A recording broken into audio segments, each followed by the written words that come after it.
From Bloomberg World Headquarters in New York to our TV and radio audiences worldwide, I'm David Weston. Welcome now to Balance of Power, where the world of politics meets the world of business. On the brief today, Emma Chandra from London on the latest attempts to get a Brexit deal done. From the White House, Kevin Cirilli on President Trump's challenging week. And from Ottawa, Josh Wingrove on Canada's election day. So, Emma, let's start with you over in London. Prime Minister Johnson tried to get a vote on Saturday, didn't get it. What happened today?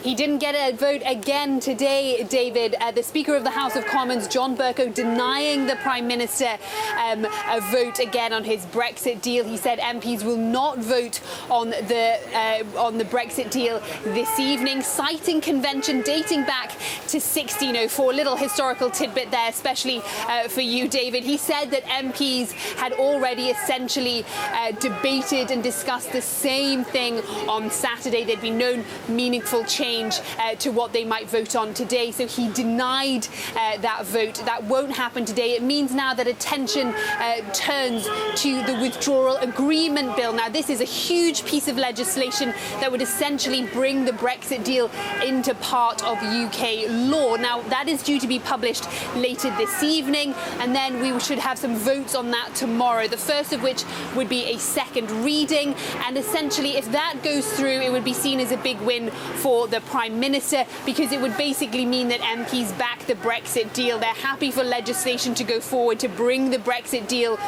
into UK law. What would happen after that, or what we expect the government to do, is to introduce a programme motion. This would accelerate the passage of the withdrawal agreement bill through the House of Commons, hoping to have it pass all its stages in the House of Commons by Friday. That would then set the stage for it to become part of UK legislation by the 31st of October, of course, the current Brexit deadline, David. Right. Thank you so much, Emma Chandra. I think I understood that, although I wouldn't want a quiz on it, actually. But we're going to come back to Emma in just a few moments, because she's there on the green outside Westminster. She's got a very special guest. But in the meantime, we want to turn now to Kevin Cirilli, who is at the White House. So, Kevin, I said that President Trump had a rather challenging week last week. How's he doing this week?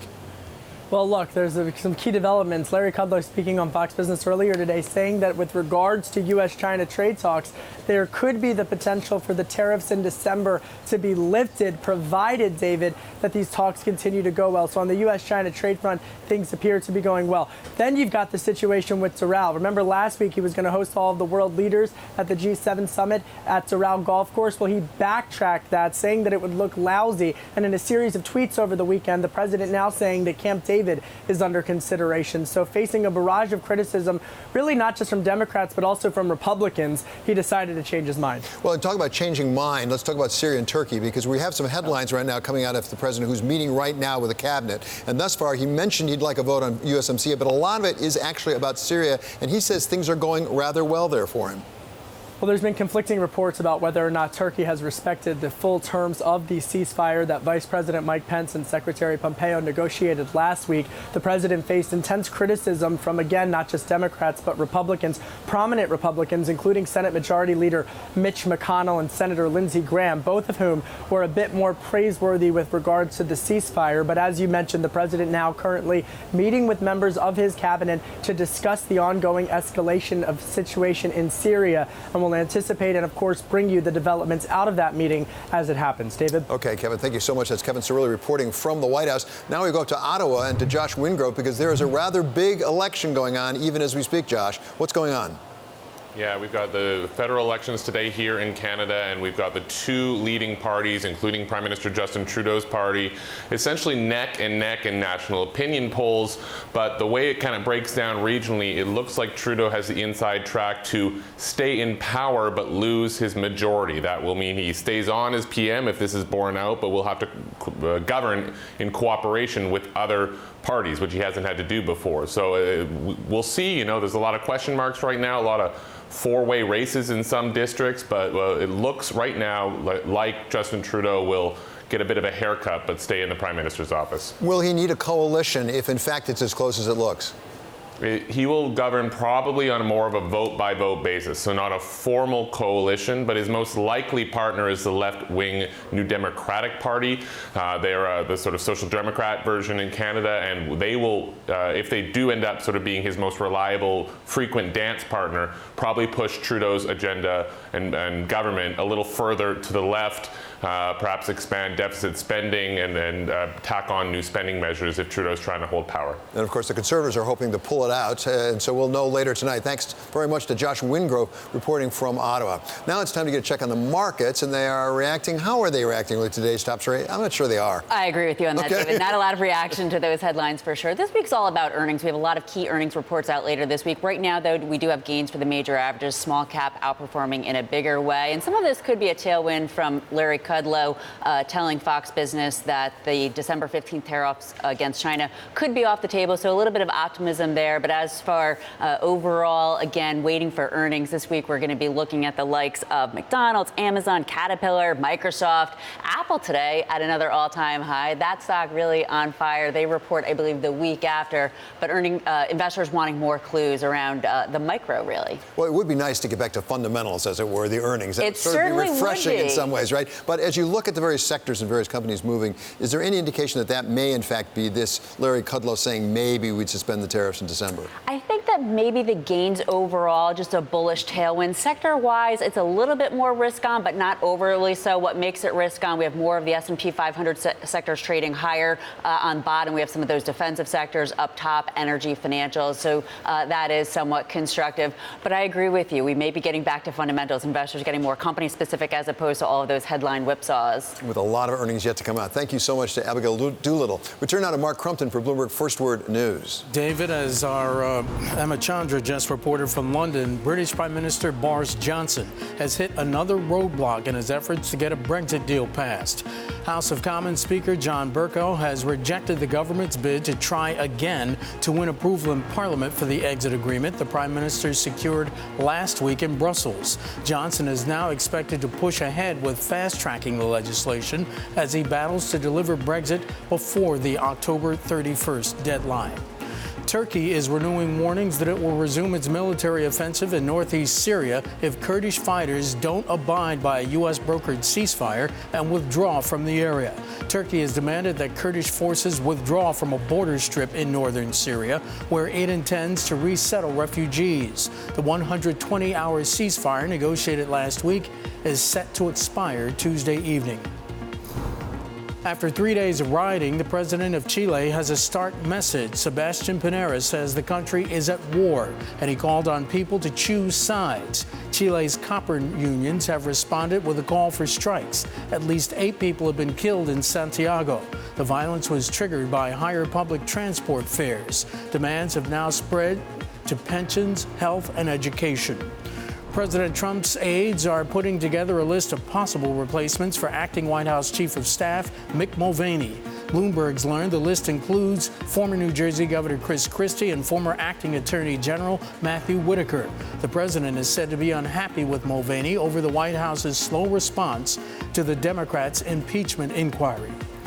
Global news 24 hours a day, on air and at TikTok on Twitter, powered by more than 2,700 journalists and analysts in over 120 countries. I'm Mark Crumpton. This is Bloomberg. David? Thanks very much, Mark. Coming up, remember those U.S.-China trade negotiations? Well, corporate America is hoping Washington does, despite all the talk about impeachment. We ask Pimco's Libby Cantrill about whether the Beltway can do these two big things at the same time. That's next on Balance of Power on Bloomberg Television and on radio.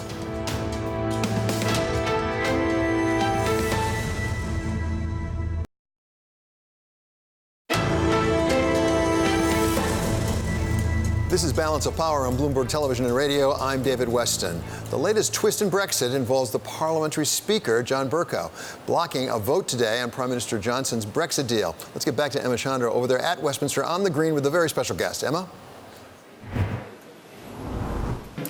Thank you very much, David. I'm here with Sir Peter Westmacott, the former UK ambassador to Turkey, France and the US. Sir Peter, thank you very much for joining us here at Westminster today.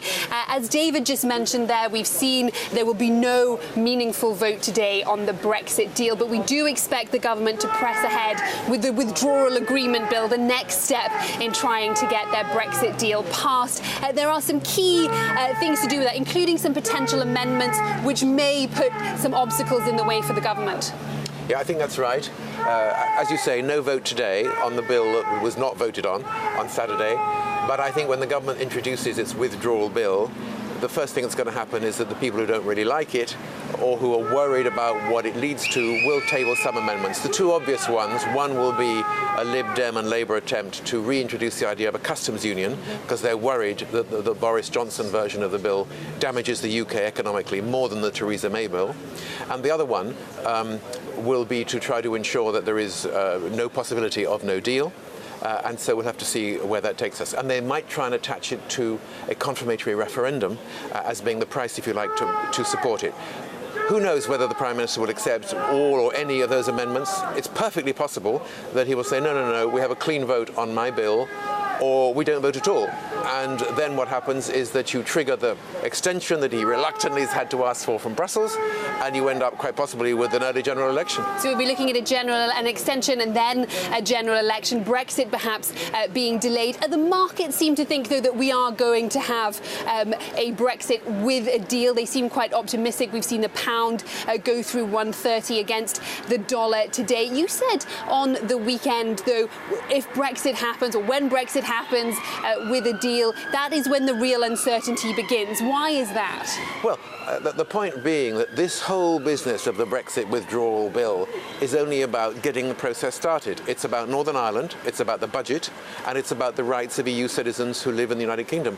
All the rest of the future relationship, the economy, the trade, the standards, the toing and froing of electricity and airline services and data protection and all that stuff is going to be negotiated during what's called the transition period. That was going to be 21 months.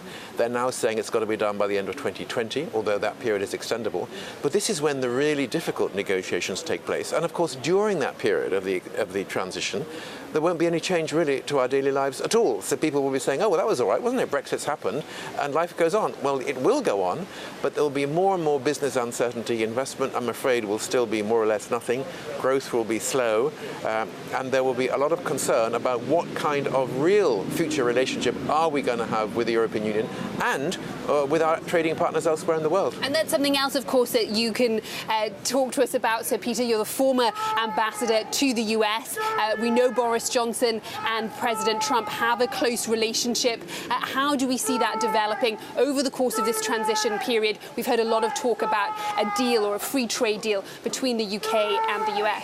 Well, President Trump's been a big political asset, I think, for Boris Johnson. They seem to get on well. There are certain similarities between their political style, and he's always been a big supporter of Brexit, and he's always been a big supporter of Boris Johnson.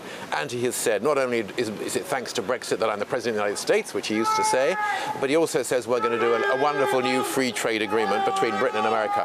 Actually, it's going to be much harder than that, as even the President has begun to recognize, because it takes forever, and because you don't get a free trade negotiation going, you don't get an agreement unless both sides make significant concessions. And there are people in this country deeply worried about the arrival of American agricultural products and chlorine-washed chicken and beef hormones and plenty of other things like that. So it'll take a long time, and anyone who thinks that a free trade agreement, either with America or anybody else, is going to dramatically change our economy or make up for the lost access to the EU, frankly, is smoking something. Finally, one last question with your other hat, and you were also the UK's ambassador to Turkey. We see the ceasefire due to expire on Tuesday evening, tomorrow evening. We also have a summit between Erdogan and President Putin of Russia. What can we expect from that tomorrow?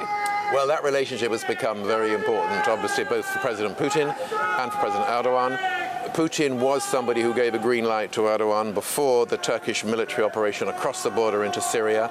They seem to get on pretty well, although even Putin said that he was a bit worried that the Turkish military intervention in Turkey was going to be effective or not. So I think this will be quite cozy. There's, of course, the missile systems which Turkey has bought from Russia. There's even talk now of Turkey wanting to develop its own nuclear weapons, which I personally think is more about rhetoric than anything else. But NATO will be a bit worried that the closer those two get, and the closer Russia and Turkey, very important NATO ally, get, then the more of a damaging message that shows to the future of NATO and alliance solidarity. So watch this space very carefully. Certainly a lot to watch in this space when it comes to geopolitics. So Peter Westmacott, the former UK ambassador to France, to Turkey and to the US, joining us here in Westminster. Back to you, David. Thanks so much. And to Emma, good to have both of you with us. We're going to go from London back here to the United States of America. Most of the talk over the weekend in Washington was about impeachment and the swirling news around it, from Mick Mulvaney's stumble over the quid pro quo question and into the ill-fated choice of a Trump resort for the G7 summit. But in the meantime, there's some other important business that needs to get done in Washington. Welcome now with Libby Cantrill. She's Pimco head of public policy, for her read on where things are headed. So, Libby, great to have you back with us. Before we turn to the other business, let's talk about the impeachment inquiry itself. Is that of concern? Should it be of concern to investors, to markets? Yeah, well, I think markets have largely ignored it so far. Of course, what I think the markets are assuming is that, yes, maybe this president gets impeached, which only takes 218 votes in the House, but very unlikely that he then gets convicted by the Senate, which takes, again, 2/3 of the Senate and for conviction, and then also removal. And, of course, no president in the history of the Republic has ever been both impeached and convicted. So I think the markets are just assuming that is not going to happen. Now, if that dynamic changes, if you see more Republican senators, sort of like Senator Mitt Romney came out over the weekend, questioning sort of some of President Trump's judgment, then the markets might get more concerned. But just by itself, I think the markets are assuming that this is just a political, partisan machinations on the Hill and not something that's going to be relevant. So let's turn to the knock-on effects, potentially, because those are some things that the markets have reacted to. Things like, for example, U.S.-China trade and the USMCA, the successor to NAFTA. Is it possible for Washington to move forward on things like that? At the same time, we have this conflagration over impeachment. Yeah, and I think, like we've discussed before, David, I think the impeachment inquiry changes the dynamics around NAFTA 2.0, or the USMCA, for Democrats. Speaker Pelosi, we think will be much more inclined to bring this up for a vote in order to provide some cover for those 31 Democrats out of the 235 in the House Democratic Caucus who won in districts that President Trump won in. So she, I think, realizes that she needs to provide some political cover for them. And so I think the chances of seeing actually NAFTA ratification is much higher than it was even before impeachment. Maybe it's not so necessarily intuitive, but I think that's more likely to happen now. And some of the signals coming out of Capitol Hill tend to confirm what you're saying. The chairman of the House Ways and Means Committee sort of says, we're not there yet, but we're making progress, which is encouraging. Right. I think they're both saying sort of adamantly, we're trying to get to yes. Now, so I think one of the big question marks here is whether organized labor endorses this. And they also say that they're trying to get to yes. You saw the head of the AFL-CIO go down to Mexico. So I think, everyone seems to be negotiating in good faith. If the AFL-CIO, for example, comes out against it, then it's going to be harder for Speaker Pelosi. But again, I think the political dynamics around this have changed quite a bit because of impeachment. What about keeping the government going? So that's something that I don't think the market is very focused on and will be if it looks like we might see another government shutdown. So, just kind of to take a step back, of course, the big, broader spending levels have already been agreed to. Now it's just sort of the underlying appropriations bills that needs to be passed. I think Speaker Pelosi and Majority Leader McConnell certainly want to get those passed in time of this November 21st deadline. But the big question mark here is President Trump and whether he insists once again that you get sort of border funding for Mexico and U.S. And that's something that Speaker Pelosi has said is a non-negotiable. And in the event that he insists, we've already seen him shut down the government before earlier this year for 35 days. I think you could see him do it once again. We're talking with Libby Cantrill of Pimco. Finally, let's turn to U.S.-China trade because we kind of had a deal, kind of didn't have a deal. It's not clear. President Trump thinks he's going to sign something with President Xi down in Chile. Where are we on that? And is the impeachment inquiry potentially contaminating that? Yeah, so I think our view here is that this is a temporary truce, which has absolutely been welcomed by the markets. However, this is very different from de-escalation, right? You still have tariffs on $360 billion of goods, and this truce, even though President Trump characterized this as a fantastic, substantial deal, it's really quite fragile. And you haven't seen necessarily China buying the soybeans that they committed to a week and a half ago, and you're also seeing some movement both in Congress in terms of some of the human rights concerns that members of Congress have around China. And Vice President Pence, importantly, is supposed to be giving a speech on Thursday, which also may highlight human rights issues. So, I think that the kind of the bottom line here is this is a temporary truce, absolutely welcomed by markets, but there's a lot that could go wrong here, and we don't think the markets are necessarily focused on that downside. And what do you make of Larry Kudlow's statement on air this morning saying we may suspend those tariffs going into effect December 15? Well, look, I think that the reality here is that USTR and Lighthizer and other folks in the administration don't really want to see these December tariffs go through anyway, because these are going to disproportionately impact U.S. consumers. So in some ways, it's just convenient for them to postpone it. So I don't think we would be surprised if you see a postponement of tariffs in December. But again, you still have tariffs on $360 billion of goods. So yeah, there is these tensions are still going to continue. But on the other hand, it's Christmas. It's Christmas, right, exactly. Okay, many thanks to Pimco's Libby Cantrill for joining us today. Still ahead, a big settlement on the courthouse steps between opioid distributors and some claimants over there in Cleveland. It's not enough to take them out of the crosshairs, as a far bigger settlement is needed to get it behind them. The four pharma companies are out of our stock of the hour, and that's next on Balance of Power on Bloomberg Television and on radio.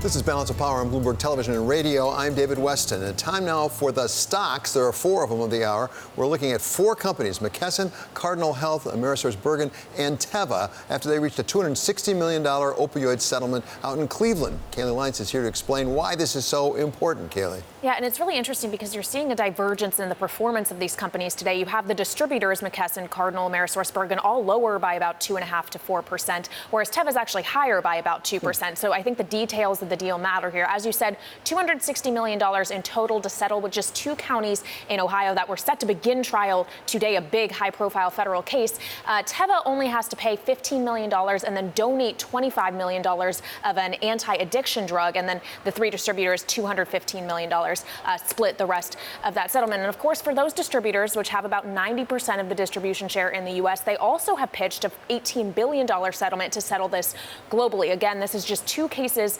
in Ohio, two counties in Ohio. There's more than 2,000 of these cases that are out there. They proposed $18 billion over 18 years, a really manageable amount for them. When you look at their cash flow, it's about 11% of their combined cash flows, but that deal has not yet been reached. So I think that's really what the market is looking to right now. Well, even the $18 billion doesn't take care of all of it. There are other companies like Johnson & Johnson, for example, around the fridges. I mean, there's a much, much larger deal here. Does getting this behind them, stopping this case, make it easier or harder to get to the overall settlement? It's interesting. There's kind of a split if you ask the street. Our analysts here at Bloomberg Intelligence say, yes, this is a step forward, can kind of see the pathway toward a global settlement. But Bloomberg spoke to an analyst over at Piper Jaffray who said he just doesn't see this happening because the political and the pragmatic are competing with each other, in the sense that these localities that have brought these lawsuits want to settle as quickly as possible to get the funds to start competing this epidemic.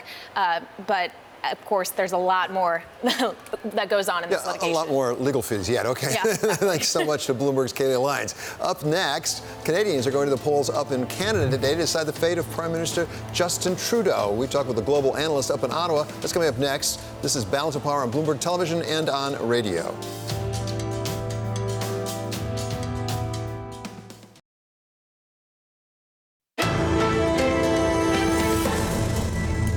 From New York, this is Balance of Power on Bloomberg Television and Radio. I'm David Weston. Canada has a very big election, a federal election coming up today. Global analyst Michael Bursirko grew up in Ottawa and has spent his career covering Canadian politics.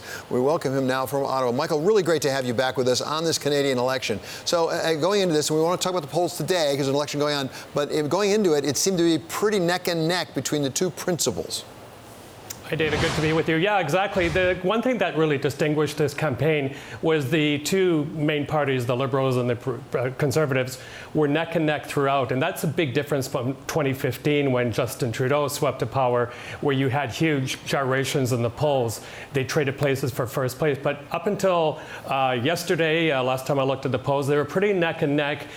However, with the Conservatives, who's led by Andrew Scheer with a slight lead in the popular vote, and with Justin Trudeau a little bit down. So we probably won't know, David, until late tonight, early tomorrow morning, because In the old days, you used to be able to, know how the election will turn out by how Quebec and Ontario voted, but now it could be up to British Columbia to have that decisive vote this time around. And it's a little different than it is here in the United States. Typically, we have basically two candidates, maybe sometimes a third, but basically two candidates. Now you have two leading candidates, but you've got also three others that are on the ballot who could have a significant role. You do, and the most prominent of the so-called third parties is the pro-Labor New Democratic Party, or NDP, led by Jagmeet Singh. He's the first person from a minority group to lead a major party in Canada, so it's a really big deal. And then trailing closely behind him are the Bloc Québécois. They're centered in Quebec, and interesting with them, David, is they're still they have Quebec sovereignty as a kind of their underlying ideology. You also have a new party called the People's Party, and then also you have the Green Party led by Elizabeth May. She's based where I live on Vancouver Island. Now, the big thing about her party, David, is that the environment seems like a really, really big issue in this campaign. So we could see her make quite a big seat gain and be one of the rainmakers or kingmakers, if you will, in a new minority government. We're speaking with global affairs analyst Michael Basirku. So, Michael, what is the issue that is likely to decide this? Because typically in the United States, we talk about a change election versus not a change election. Things are going pretty well, it seems like, in Canada. The economy is in good shape. Unemployment's in good shape. There's been a lot of progress made. So why would people want to change from Justin Trudeau? It's a really good question. I think this is more of a campaign about personalities or leadership than it is about issues. I've traveling across Canada the past few days, I've asked so many people, so what is your priority? And people actually have to stop and think about it, but what you usually get after a while is the environment, the economy, also Medicare, although we're much better off than Americans are in that regard. So there's not really one single burning issue, but it is who's going to represent Canada on the world stage and who's going to be very decisive on key issues. One of the big ones, of course, is that Trans Mountain pipeline expansion between Alberta and British Columbia. As you may remember, the Trudeau government bought that from the company for $4.5 billion. It's not functional yet, and there's a lot of debate if he does get into a minority government situation with coalition partners, whether they'll be able to get that past their coalition partners. So that's also on people's minds as well, I think. Michael, take us beneath the overall numbers into geographic areas. Which are the critical areas? In the United States, again, on a presidential election, you tend to look at Ohio, maybe Florida, increasingly Michigan, Wisconsin. What are the key geographic areas in this election as we look at the election results come in tonight?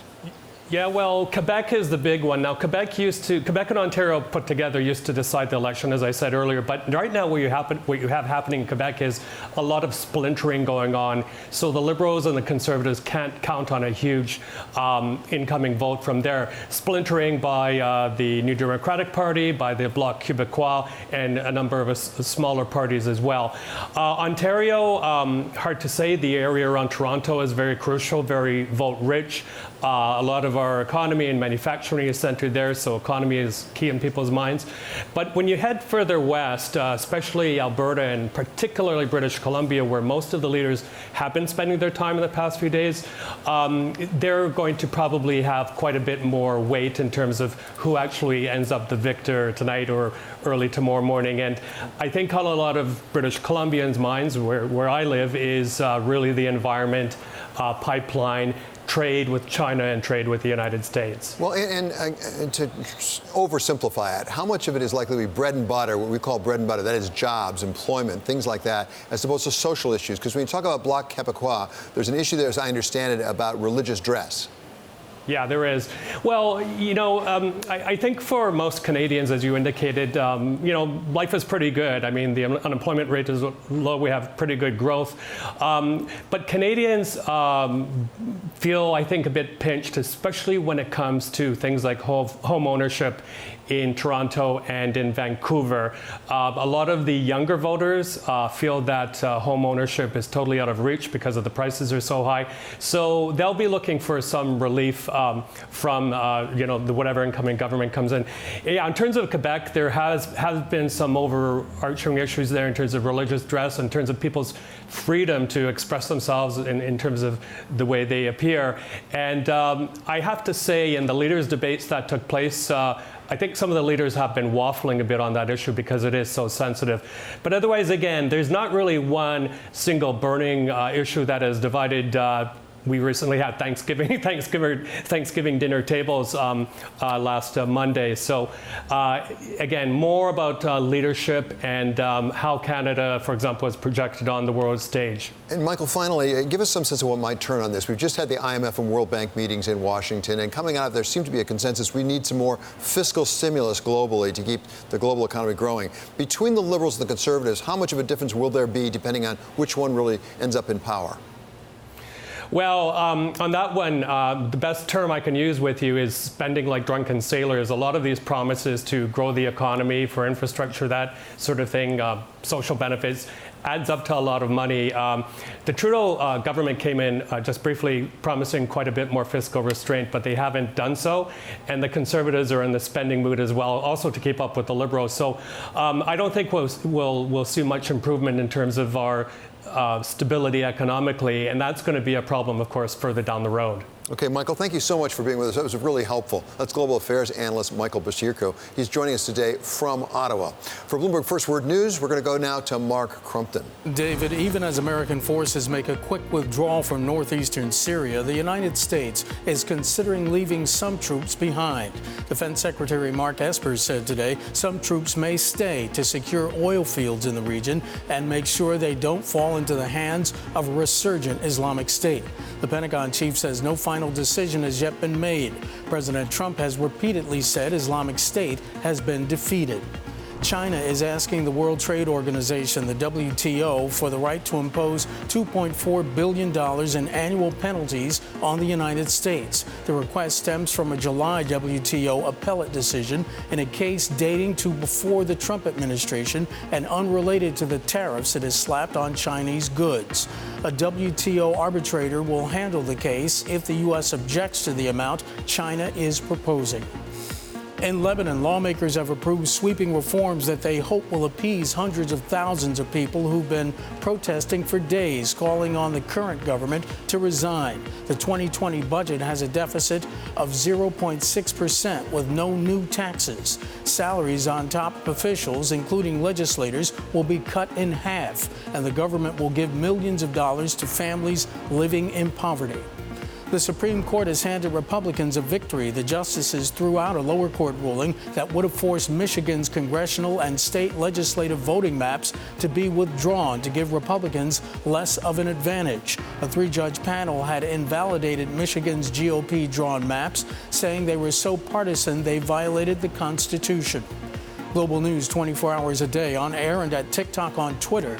Powered by more than 2,700 journalists and analysts in over 120 countries. I'm Mark Crumpton. This is Bloomberg. David? Thanks so much, Mark. Coming up, the war against the Islamic State hasn't just been about kinetic force. It has also been an information war. We talk with the man charged with coming up with the U.S. strategy to fight that part of the war. He's Rick Stengel, former Undersecretary of State for Public Diplomacy. That's coming up next. This is Balance of Power on Bloomberg Television and Radio.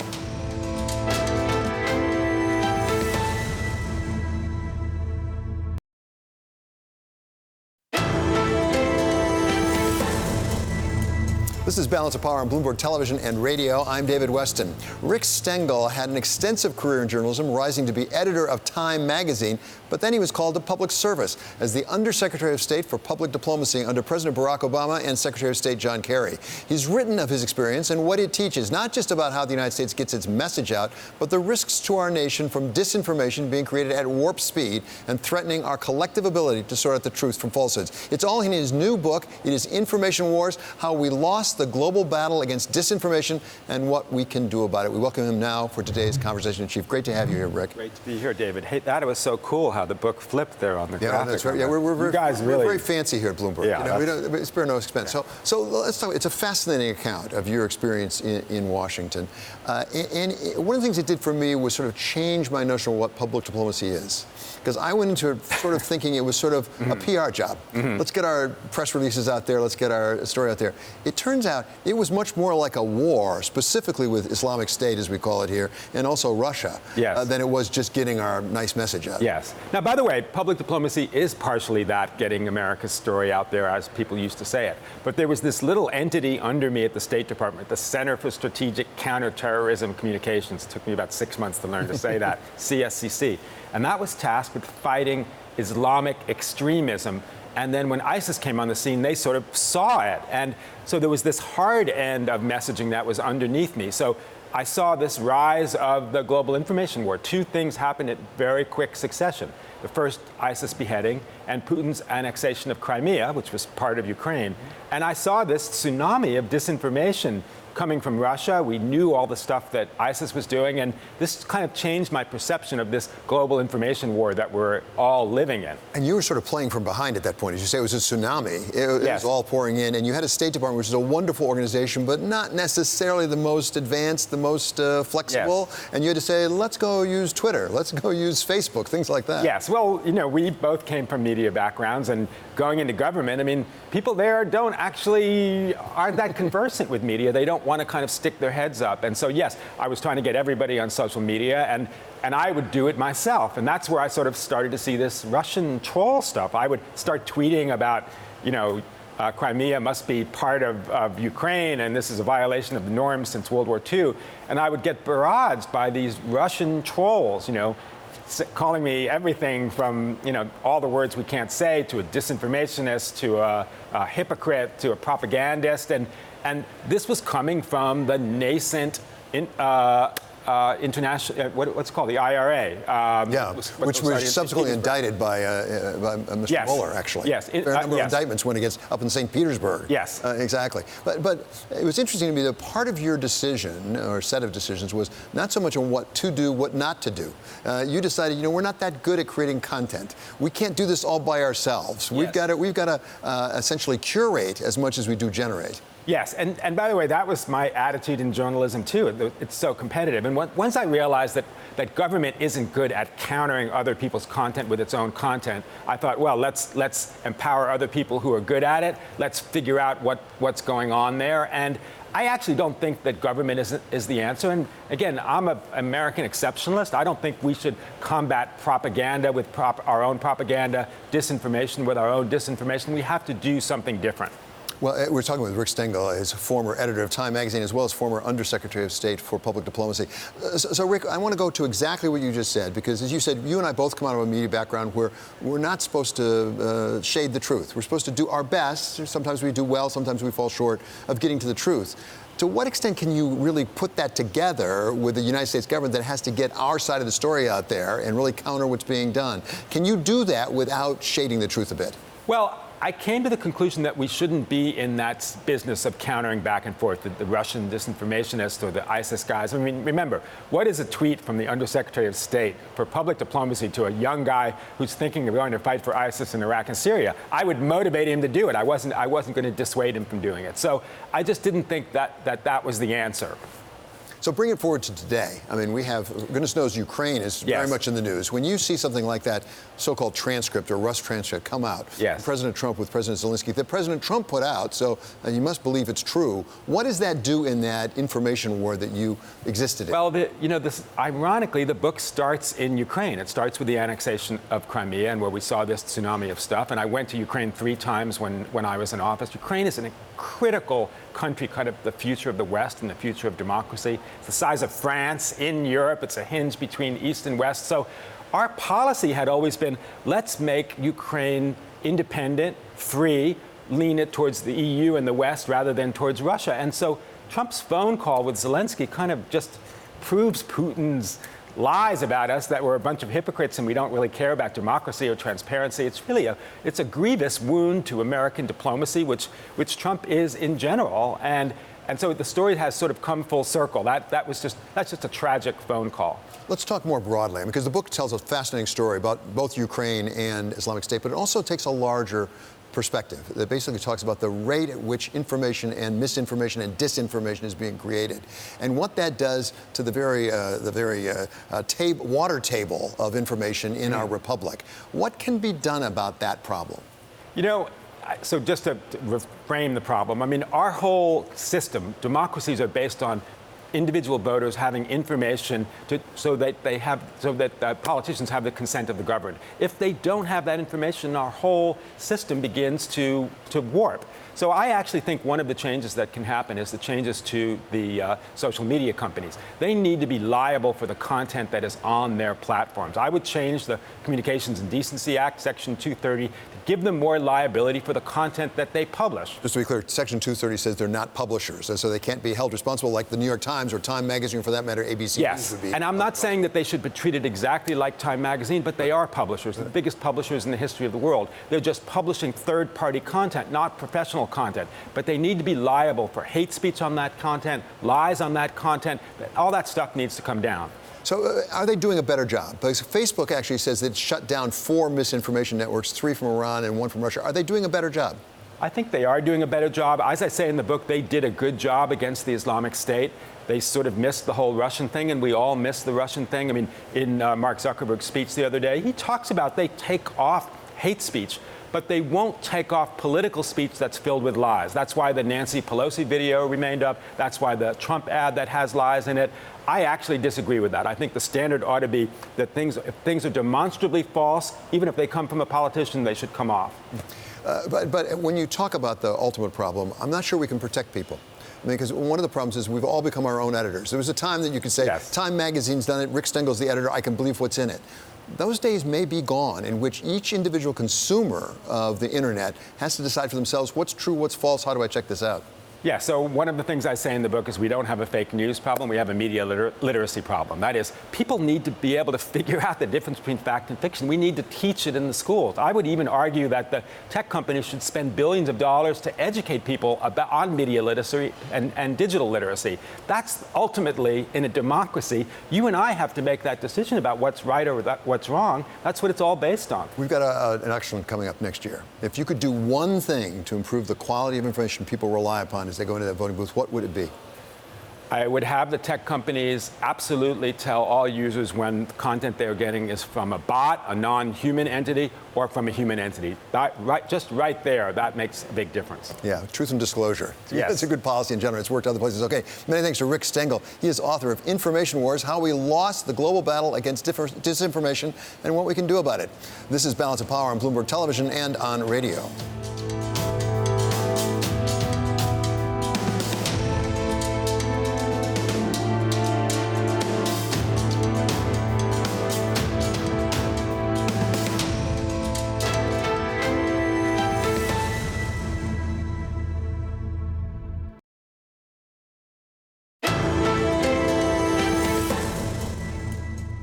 At Facebook, our role is to make sure that there is a level playing field, but not to be a political participant ourselves. That was Facebook Vice President of Global Affairs and Communications Nick Clegg speaking just last month. His boss, Mark Zuckerberg, reinforced that view last week when he said that Facebook wasn't in the business of deciding what's true and what's not when it comes to political speech on his platform. But a new Bloomberg report out today shows that Zuckerberg and Facebook are not entirely hands-off in this political season. The Facebook CEO has been quietly recommending campaign hires to South Bend Mayor and presidential candidate Pete Buttigieg. We welcome now Bloomberg's Tyler Pager, one of the reporters who broke this story. He's coming up for us from Washington. So, is this a surprise to us, Tyler? So I think in certain ways, yes. Mark Zuckerberg has been pretty clear that he is not getting involved in in the presidential race. He has been attacked by both Democrats and Republicans for various things that Facebook has done, whether those are issues of privacy or misinformation or bias, as some conservatives claim. But so this is the first evidence that we've seen of Mark Zuckerberg actively getting involved in the presidential race by recommending staff hires to Mayor Buttigieg's campaign. Now, what response have you gotten from Mark Zuckerberg or from Facebook? Because as I understand it, they've said that the fact that we're recommending some people does not indicate whom we're backing for president. Is that right? Exactly. So they were very clear in their statement for the spokesman for the Chen and Zuckerberg family, because also Priscilla Chen, his wife, made some staff recommendation as well, that Mark and Priscilla have not decided who they're going to endorse in the presidential race. And they said that the reason they sent these emails to Pete Buttigieg's campaign manager was because the employees specifically asked to be recommended. Yeah, there's also some connections there between Mark Zuckerberg and Pete Buttigieg. Aren't they from Harvard days? Right. So they both went to Harvard. They didn't know each other while at Harvard, but Pete Buttigieg knew some of Mark Zuckerberg's friends. They were introduced in 2017 by a mutual friend. And then in 2017, Mark Zuckerberg was doing a tour of the United States where he visited all 50 states. And while in Indiana, he drove around South Bend with Pete Buttigieg, who is still mayor of his hometown. And so that's when they first met. And that connection has persisted, obviously, as Mark Zuckerberg has made these recommendations. And both of the recommendations he made, those two individuals are hired and now on the staff. It's a fascinating report, and it's particularly poignant, I think that's the right word, because of what one candidate, particularly Elizabeth Warren, the senator from Massachusetts, has had to say about Facebook, and even Mark Zuckerberg himself. This is part of what she has said. It's time to break them up. Let's enforce the antitrust laws. Big tech, yes, Mark Zuckerberg, I'm looking at you. Well, so the question is, if there's a drive to break up Facebook, as other people talked about, it's not just Elizabeth Warren, might it actually take some of the sting out of that if Pete Buttigieg were to, by some stretch of the imagination, end up in the Oval Office? Right. And so Elizabeth Warren has really been out in front in criticizing big tech, especially Facebook. She took out billboards in San Francisco calling for the breakup of big tech companies. But other campaigns, Democratic contenders for president, have also been pretty critical of Mark Zuckerberg and Facebook in recent weeks, particularly for their ad policy, in which which politicians are exempt from their fact-checking policy. So this has really been a full frontal attack from Democrats over Facebook.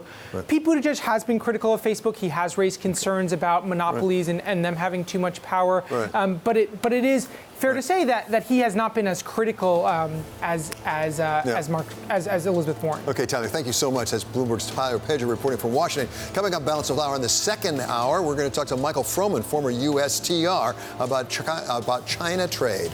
Live from New York, this is Bloomberg on television and on radio.